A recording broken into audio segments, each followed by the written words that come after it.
Hello brainers, my name is Jace and welcome to the Big Brain Busters. In this video, we are going to talk about Entamoeba histolytica, of which we're going to discuss the morphology, life cycle, pathogenesis, diagnosis, and the treatment. And as usual, at the end of this video, I've added some practice questions that I would like you to attempt and see whether you've understood. With that being said, let's jump into it. Okay, so before we enter into detail, let us first talk about the amoeba. So the word amoeba comes from a Greek word which means amoeb, meaning change. So amoeba have got a tendency to change their shape due to a presence of a locomotive organ known as pseudopoda. The amoeba are divided into the intestinal amoeba and the free-living amoeba. The intestinal amoeba are obligate amoeba which require the host for their completion of their life cycle. So these are obligatory amoeba. Then when you talk of free-living amoeba, these are facultative amoeba, meaning that they result into parasitic activity but do not require a host for their completion of their life cycle or growth. Then when you talk of intestinal amoeba, they are divided into two. You have the pathogenic amoeba and the non-pathogenic amoeba. So for the pathogenic amoeba, there is only one known pathogenic amoeba which is known to cause disease in man, and that is Entamoeba histolytica, which is our main focus for today. Then when you talk of the non-pathogenic amoeba, you have three subtypes of Entamoeba histolytica, which are Entamoeba dispar, Entamoeba hartmanni, and Entamoeba moshkovitsky.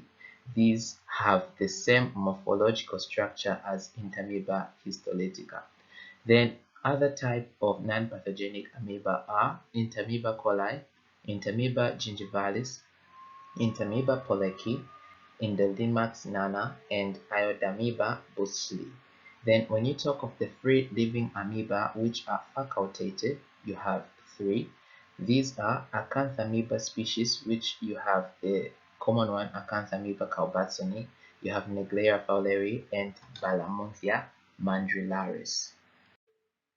Okay, so now talking about Entamoeba histolytica, it is simply a protozoan amoebic parasite that belongs to the phylum Sarcomastigophora, the subphylum Sarcodina, and the class Lobosae. So take note of these words that I'm putting in bold, meaning that I would want you to really know them. Okay, then it is an intestinal obligate amoeba, meaning that it requires a host for completion of its life cycle, and it uses pseudopodium for locomotion. So pseudopodium is its organ which it uses for locomotion. Then it is the only non-pathogenic amoeba in humans. The other type of Entamoeba species are non-pathogenic. Okay, then it causes amoebic dysentery, which is also known as intestinal amoebiasis or amoebic colitis. Okay, so when we talk of the epidemiology of Entamoeba histolytica, it is worldwide distributed and mostly common in tropical and subtropical countries, and it is the third most common parasite in terms of causing of death in the world after malaria and schistosomiasis, which is commonly known as bilharzia. Then it is caused by poor sanitation and poor hygiene, mostly common in places such as mental hospitals, prisons, and childcare institutions where hygiene is a little bit compromised. Then when you talk of the habitat, it colonizes the cecum and the descending colon. Then other secondary sites, when the disease progression goes too far, you have the liver, you have the brain, the lungs, and the skin. The morphology of Entamoeba histolytica is divided into two main forms, which are the cyst and trophozoite forms. Let's start with the cyst form. So the cyst form is the infective and diagnostic stage of the intestinal amoebiasis, of which you are able to diagnose intestinal amoebiasis via the feces of an infected patient, because you are able to see the cyst in there. Then this cyst stage contains a round tough cyst around it, and it measures a diameter of about 10 to 20 micrometers. The nucleus of a cyst and the trophozoite have got the same morphology, of which we are going to talk about that later on. Then the cyst stage undergoes three main stages of nuclear divisions. So you have the first stage, which is the uninucleated cyst, of which the cyst contains only one nucleus.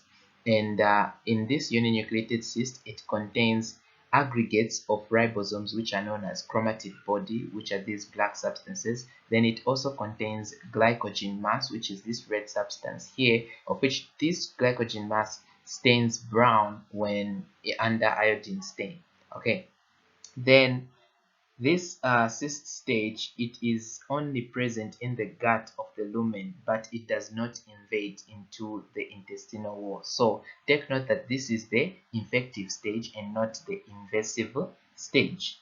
Okay, so when this nucleus divides, it divides into two and then forms two nuclei, which is the binucleated cyst. And then this binucleated cyst will divide further to form quadrinucleated cyst. And in the quadrinucleated cyst, you find that the chromatid body and the glycogen mass will do what? They will disappear. Okay, so here are some notes. If you want to have the notes and then try to copy down, you can pause the video and try to copy the notes.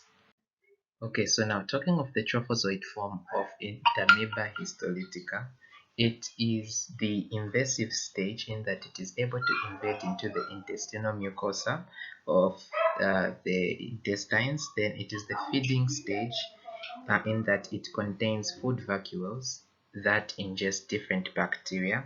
Then it also ingests red blood cells and white blood cells.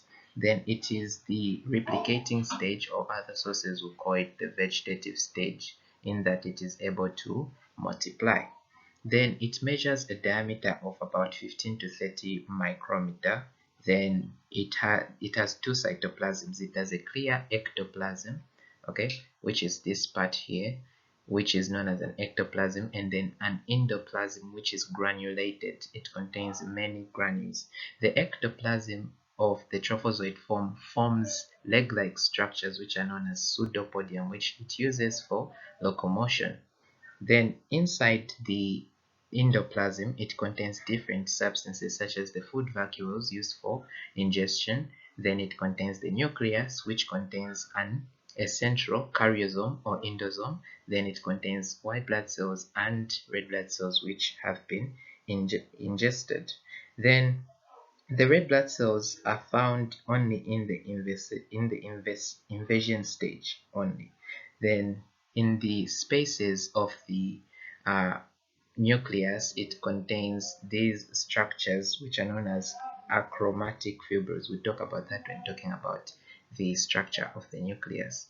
So these are the notes. If you would want to copy, you can pause the video and just copy the notes. Okay, so now when we talk of the morphology of the nucleus of Entamoeba histolytica, the nucleus in the cystic stage and the trophozoite stage is the same. It contains same structures. So the nucleus contains a central karyosome, which is this part here, or endosome, and this central karyosome is joined together with the peripheral chromatin granules, which are these black structures right here, by achromatic fibrils. These structures here, these achromatic fibrils, they join the peripheral chromatin granules and the endosome, and these granules are known as rhoptrides. Okay, these are the rhoptrides right there. Okay, so transmission can be either via fecal-oral route, which is by the 6Fs, which are the fingers, the feces, the flies, which can move from the feces to the foods that we eat, and the fluids, or the fomites, which are simply materials that are contaminated, such as clothes or toothbrush or anything. As long as it's contaminated and you are using it, it can be transmitted. Then other transmission is via sexual contact, which is rare, but it can occur via anogenital and urogenital sexual intercourse, especially in those people who practice homosexualism.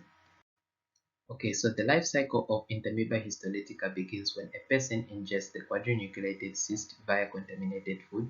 That cyst to be passed down in the GI tract, survives the acidic environment in the stomach, and then enters into the small intestine. where it will find an alkaline environment and an enzyme known as the trypsin.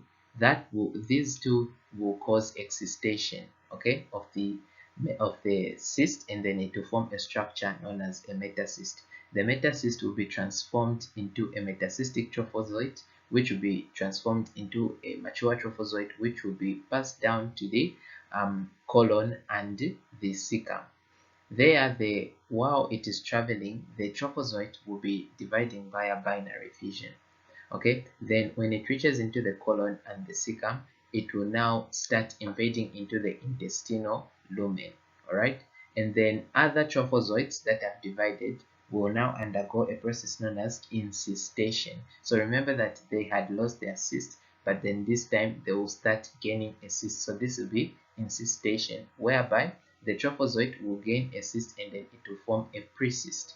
Then that precyst is now it will be uninucleated, and then it will become a binucleated cyst, and then lastly it will become a tetranucleated cyst. Those cysts can now be passed down via feces and then extruded out. Then some of the trophozoites, as we have said, that they will start invading into the intestinal lumen, okay, and then that will now cause pathogenicity. All right.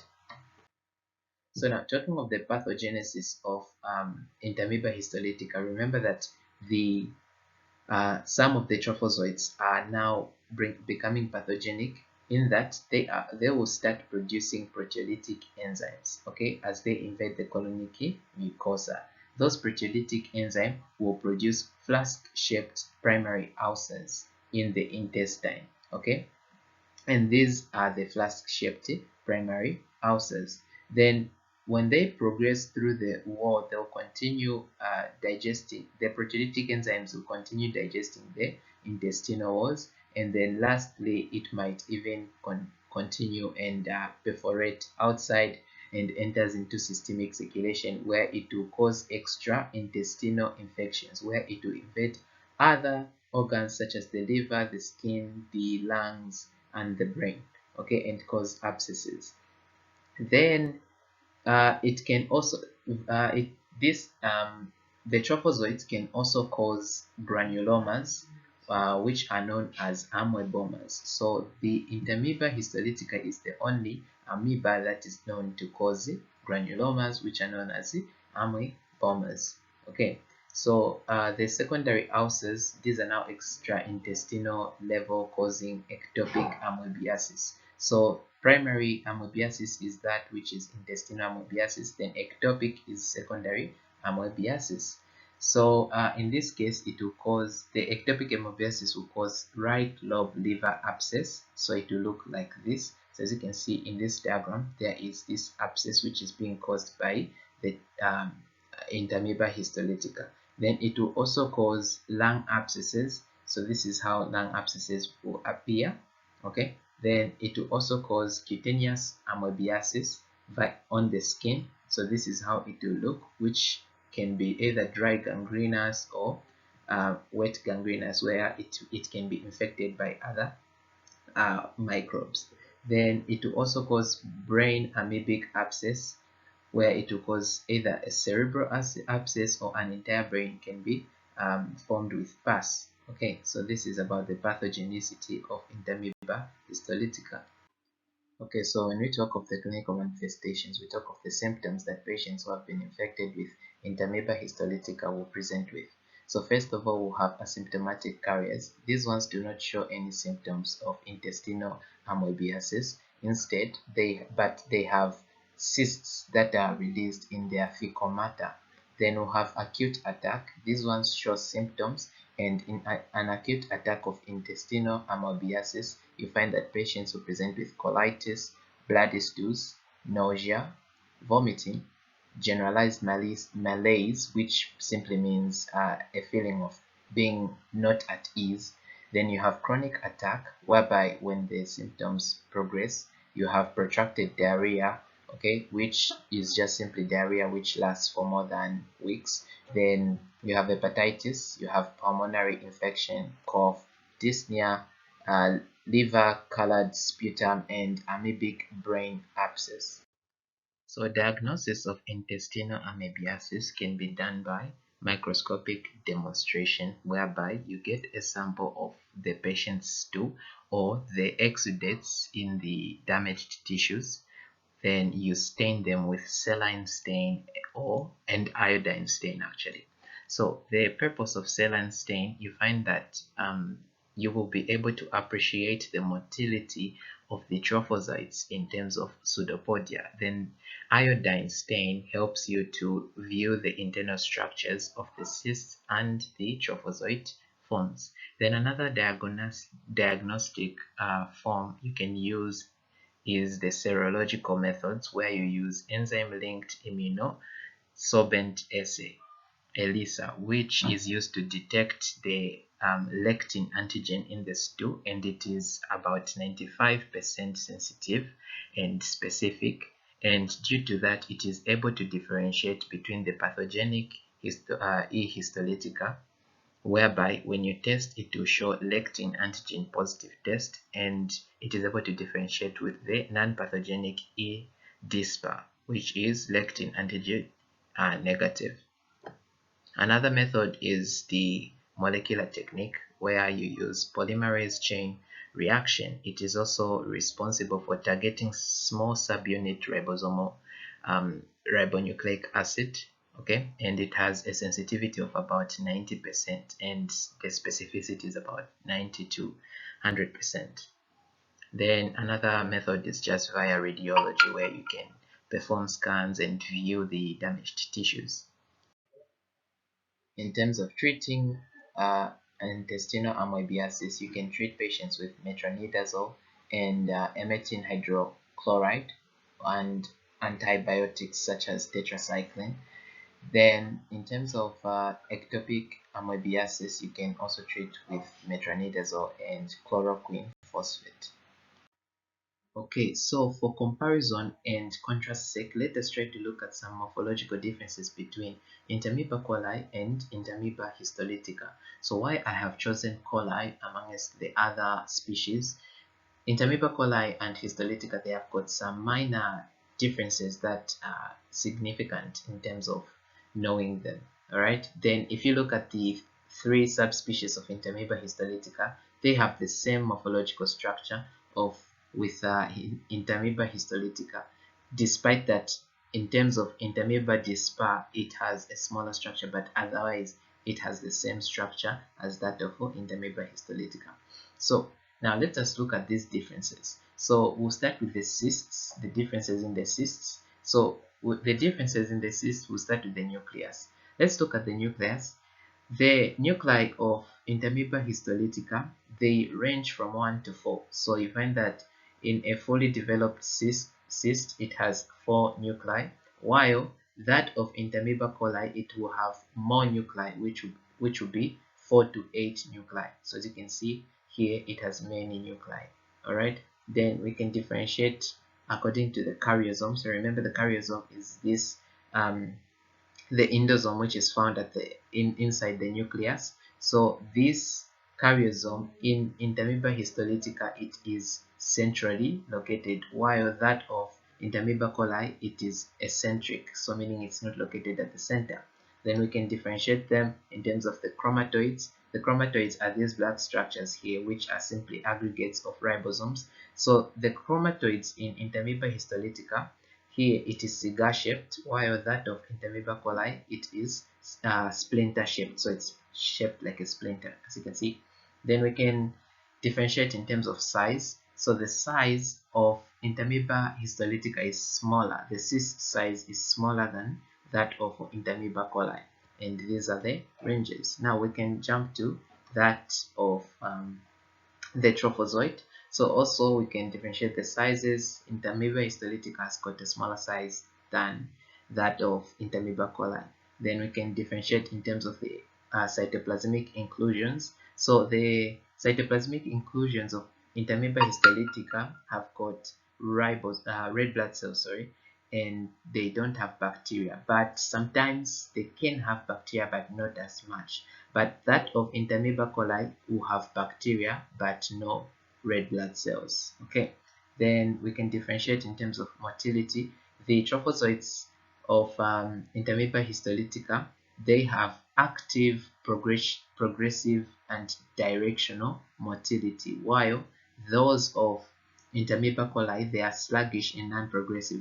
You find that the motion of Entamoeba histolytica, you can tell to say, oh, okay, it is moving in this direction and it is progressive.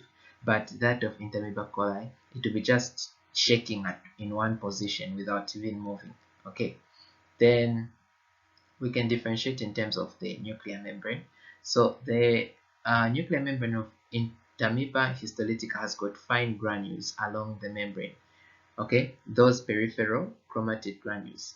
Then those of Entamoeba coli, they are coarse, meaning that they are rough. Okay, they are roughly located.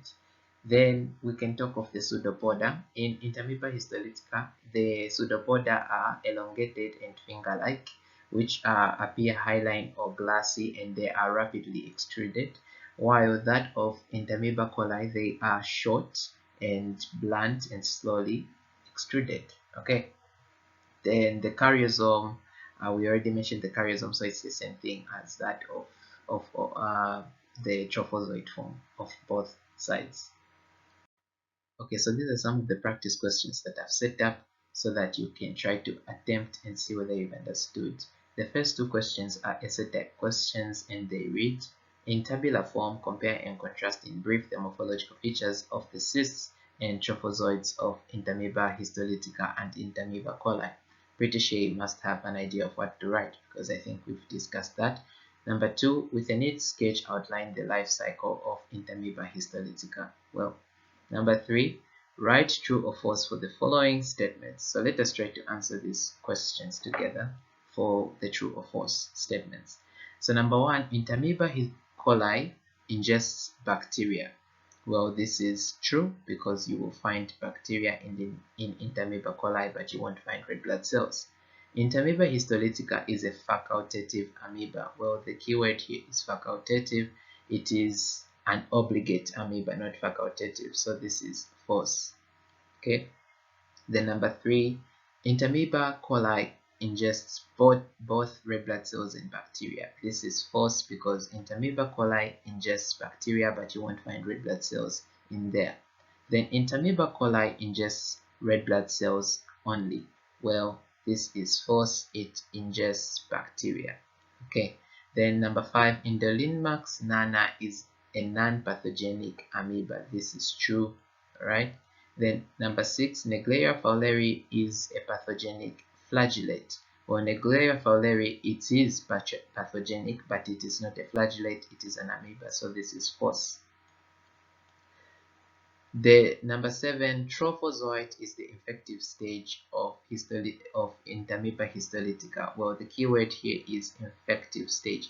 So the Trophozoite stage is the invasive stage. The infective stage of Entamoeba histolytica is the cystic stage. So this is false. Number eight, Entamoeba histolytica can exist in cyst, trophozoite, and flagellate forms. Well, here the keyword is flagellate because Entamoeba histolytica is not a flagellate, it is an amoeba, so this is false. Then number nine, cysts of Entamoeba histolytica undergo excision in the intestinal lumen due to trypsin enzyme. This is true if you remember the life cycle. Number 10, trophozoite stage uses food vacuoles to ingest other microbes. This is true. Then number 11, Entamoeba histolytica is the only amoeba that can cause amoebomas. This is true. Number 12, ectopic amoebiasis can be treated with metronidazole. This is true. Ulcers caused by Entamoeba histolytica may be formed on the skin and male genitalia. This is true because these are extraintestinal symptoms of Entamoeba histolytica. Then number 14 actually, cysts of Entamoeba coli cause flask-shaped ulcers. Well, what causes the flask-shaped ulcers is the trophozoites of Entamoeba histolytica and not Entamoeba coli? I mean, how can a non-pathogenic amoeba cause ulcers? So this is false. Then metacysts are formed in the small intestine in the life cycle of Entamoeba histolytica. This is true. Okay. Okay, so this is where we end our video on Entamoeba histolytica and whatever else we have discussed. I hope you enjoyed. I hope it was informative. Please don't forget to like, share, and subscribe, and drop a comment in the comment box. This is where we end our video. Enjoy your night. Shalom, shalom.